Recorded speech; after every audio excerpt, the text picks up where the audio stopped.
So far in 2024, I have started, let's see, vegetable wise, eggplants, peppers, so jalapenos, sweet banana pepper, I believe it was, um, a mini bell pepper,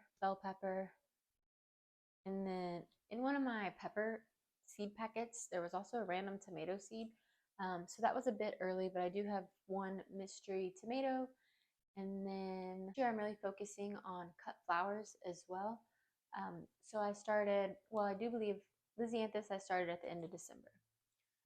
But then I have, what do I do next? Eucalyptus, then snapdragons, and aster. I think those are the only.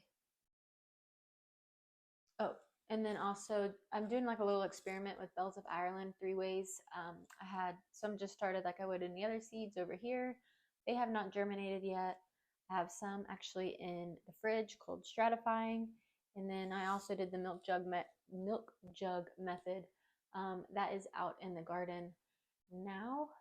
But today I'm going to be starting tomatoes, so I'm super excited. We have to pick out what tomato varieties that we want to start because I have quite a few and I don't think I can start them all. So yeah, we gotta decide which ones we want to go. I know I want like a nice slicing tomato, then I want little grape cherry tomatoes for snacking, and then I would like a good paste tomato for canning as well. So it's that time of the year for me to be starting tomatoes. I think this is week 7 from my average last frost date, and I can show you how I do that. But essentially, all you need to do is go to Google and type in average last frost date, your city or zip code, and it will give you the average date of your last frost date. And then from there, typically, I look at the 10-day forecast kind of before and after so you can see if you're going to have any freezing temperatures or not, because you would not want to all your hard work just get zapped right away by a cold snap. And then I just count back there from the calendar. So I will show you what that looks like. The hair on my face. Okay. So this might be a little extra. You might not need to do all of this, but this is my monthly calendar. Today is February 3rd, actually, when I am filming this video. So this is 7 weeks out from my last frost date. So mine is March 23rd. So you can see I just have all the weeks counting back. And I know tomatoes, you need to start them indoors between 6 to 8 weeks. Eggplants and peppers are typically like, I don't know, I'd say 10 to 12, but I think I started them a little sooner. I think you could get away with week 8 too. And then my eucalyptus was 10 to 12 weeks out from your average last frost date. So we determined our average last frost date. So now the next thing that I would do is look on the back of seed packets. My 2 favorite seed companies are In My Gardener and Botanical Interest. And the main reason why is the information that you are going to find on the back of the seed packet. In My Gardener, you can see the back of this yellow Swiss chard. It tells me start indoors 5 to 6 weeks before the last frost date. So I'm 7 weeks out. So technically, I should not quite be starting Swiss chard yet.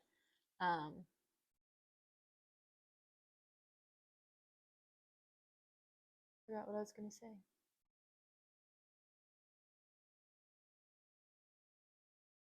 Where I live in Texas, in the southern states really too, but since the temperature fluctuates so much, it is a bit of a gamble for me growing brassicas.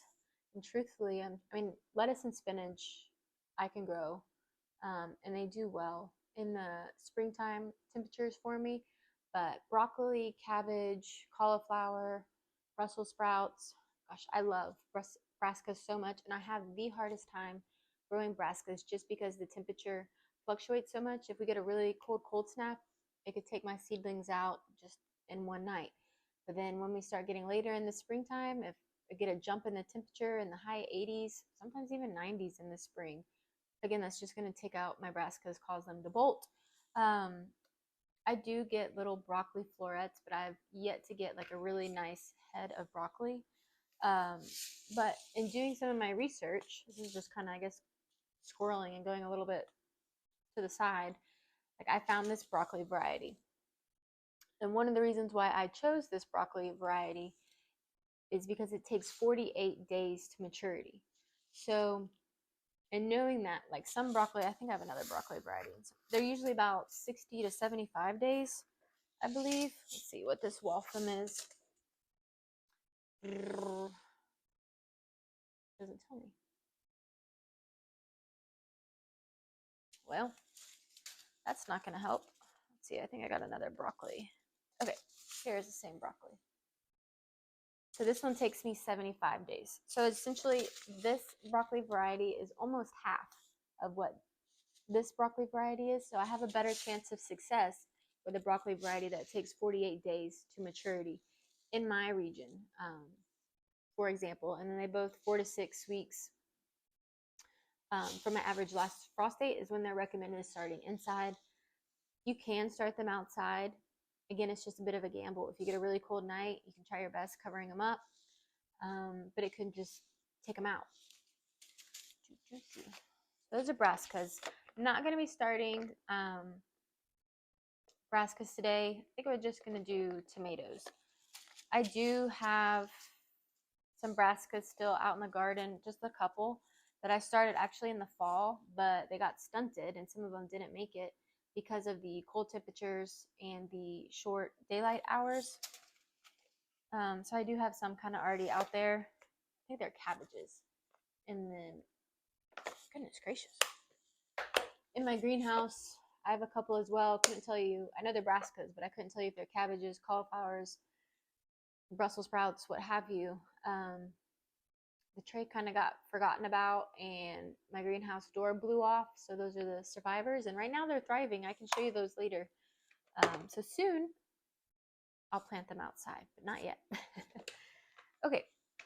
So I'm not quite sure how many tomato varieties I can start. I need to count. I'm going to plant them and I think they're like 2 or 3 inch pots. I'm just trying to get an idea. Oh, look at all my tomatoes of what I should start. Oh my goodness. That's so many tomatoes. Oh, okay. Let me turn you guys around. Okay. This is a great paste tomato. Roma tomatoes. I think I have one already opened. So let me try and find that one because that one's probably, oh my gosh, I have so many tomatoes. Yep. This one I already opened last year. They should be fine. Look fine enough. That's probably going to be a definite. This is a new one. It's a pulled cherry rainbow blend. It just looks super fun. So I think I'll probably do that. This chocolate cherry is actually in this blend. So I probably will not do the chocolate cherry. Jubilee. What is it with the Jubilee? Oh, here's an example of the back of the seed packet. Look, in my gardener, so much information. I don't think my camera's focusing. Yeah, it doesn't look like it's focusing very well.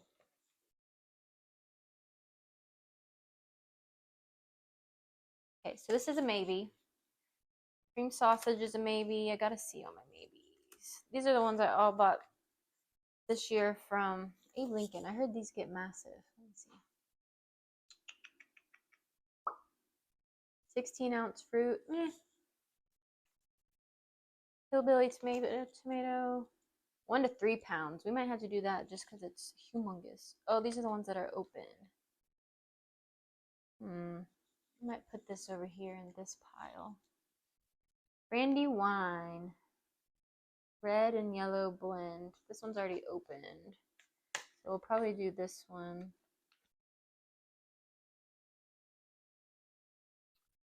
What is this? Artisan Bumblebee. This is a cherry tomato as well. Probably do this one. Oh, we already had some pulled. Maybe I bought two. I don't know. So this is a duplicate. Okay, so how many definites do I have so far? 1, 2, 3, 4, 5. I don't know how many I can start in my tray. I think I can start more than 5. All right, now we have to pick from these M.I. Gardner seeds. Cream sausage. Oh, determinate. So these could be good in probably a container. Does it say? Great for salsa and salads. Oh, container friendly. Ooh, so we are definitely doing this one because I can find for sure a container to put this in. Ah, oh, thank you, M.I. Gardner, for saying that. This is indeterminate, so it's going to grow, grow, grow. Indeterminate, indeterminate, indeterminate. So the rest of these are indeterminate tomatoes. The Jubilees just look so pretty. I kind of want to. All right, let me just keep these off to the side because I don't know how many cells I can allocate to tomatoes, and that's quite. I think I have 6 over here. So we're going to go with these 6 for now. How exciting. So we have Brandywine. Since these are, I think, a year old, I'll probably sow these open ones probably a little bit heavy, but we're going to go with the Brandywine red and yellow blend, hillbilly tomato, we get a massive fruit, Roma tomato, good paste tomato, just classic, bumblebee blend, then we have the rainbow blend, and then cream sausage that's a determinate, container friendly.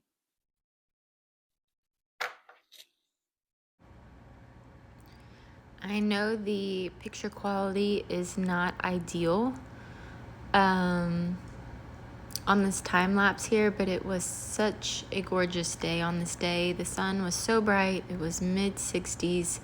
I just could not help but feel the sun on my face, on my skin. It was just such a beautiful day. I'm so bummed. I think my microphone died. I'm not too sure what happened here with my sound. But essentially, what I was saying, and I mentioned it earlier, I am doing all my tomato in these 2 to 3 inch pots from Bootstrap Farmer. The reason why I'm going ahead and potting them up is that way I do not have to do that step again in about 2 to 3 weeks or so. If I was to do, like a 50 cell or 72 cell tray, again, in about 2 weeks, 3 weeks, I would just have to be taking the extra step, taking the extra time, and potting them up. So I was going to go ahead and put them in the biggest little pots that I have for seed starting. And I was starting with that cherry pole blend. I was doing the 2 determinate varieties in one row and then the indeterminate varieties in the other row, and they were color coded. The seeds were, which made it super helpful in determining which ones were the determinate, which ones were the indeterminate. So I know I planted each variety in these cells.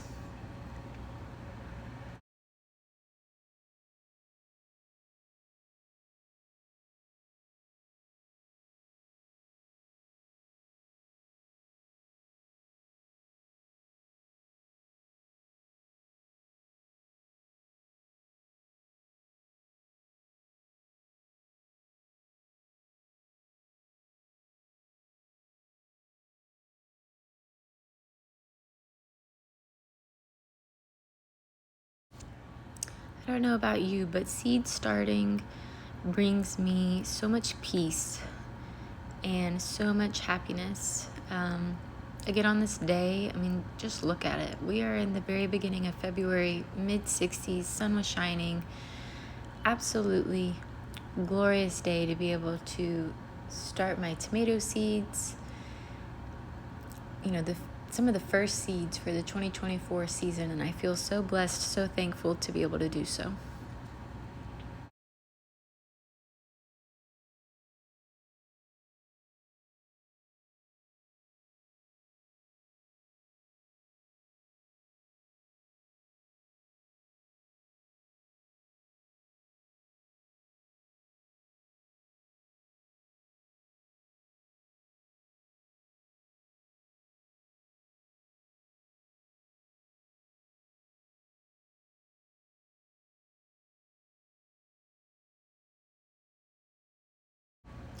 Also, I was sowing these tomato seeds about 1/8 of an inch.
I wish I knew what I was rambling on about watching this back.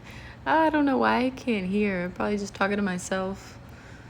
So many days I feel like I'm doing that, just jibber jabber and talking to myself. Oh my goodness. The wind was starting to pick up too. I see my hair, all the little flyaways flying away. Today, actually, when I'm editing this video the next day, it is like a little like wind advisory or whatever, so I could tell the wind started picking up more towards the afternoon versus the morning. It's still such a glorious day.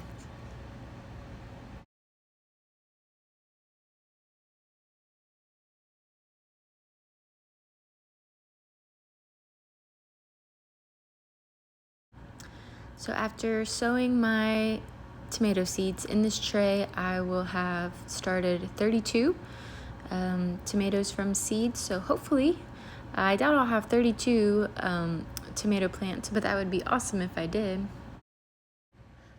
Again, my sound. I don't know what happened. I guess now I need to go look at my microphone. But I realized I had one extra row that I could start another tomato variety in. So I ended up grabbing the Chadwick cherry tomato, just a really bright red cherry tomato. So I thought that would be a really good tomato variety to have started in my tray.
This is my mystery tomato seedling that was in one of my pepper packets. So I have no idea what this variety of tomato is, but on the cream sausage, I only did 3 cells versus 4 cells like the other varieties.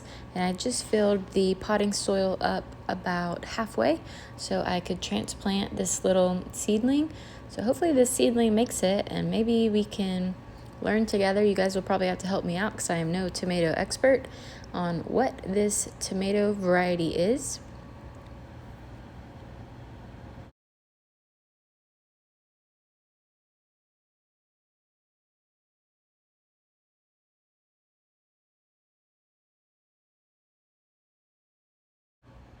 If I can do it, so can you.